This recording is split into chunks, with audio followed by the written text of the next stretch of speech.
This meeting is being conducted for several reasons. One is to assess whether or not this actually was an intercontinental ballistic missile. Again, Pacific Command, which oversees U.S. military forces in the region, initially labeled it an intermediate range missile, but North Korea is making this claim that it's in fact an ICBM, which is potentially capable of reaching the mainland United States. So this is the first thing the Pentagon's going to want to do, is assess, look at the data that they have from the missile to determine whether or not North Korea now has this improved capability. But again, if that is the case, there is a series of options that could be under consideration. There could be diplomatic sanction type options that have been pursued in the past, attempting to get countries in the region to enforce sanctions more strongly. There are also military options, some as simple as just boosting the U.S. military presence in the region with more ships or troops in an effort to kind of to allay the concerns of U.S. allies, Japan and South Korea. So all of these things potentially under consideration, given that the U.S. is still trying to determine exactly what North Korea fired yesterday.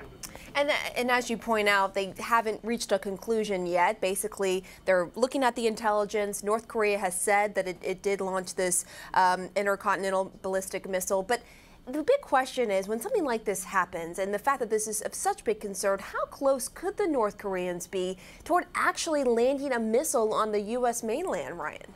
Well, that's the question, and the military analysts are taking a real close look at this. They have seen that North Korea has made progress. This missile fired yesterday flew longer than any previous missile test North Korea has conducted, about 37 minutes, according to Pacific Command. Now, so they are monitoring. They're seeing this kind of this increased skill set being developed within the North Korean missile regime, but again, this is something that it's very hard to make a determination whether or not they'll have that actual capability to reach the United States. It's something that the United States plans for. They conduct missile defense system tests in kind of planning for this threat, kind of worst case scenario. But again, it will be very hard to determine whether or not North Korea has reached that threshold.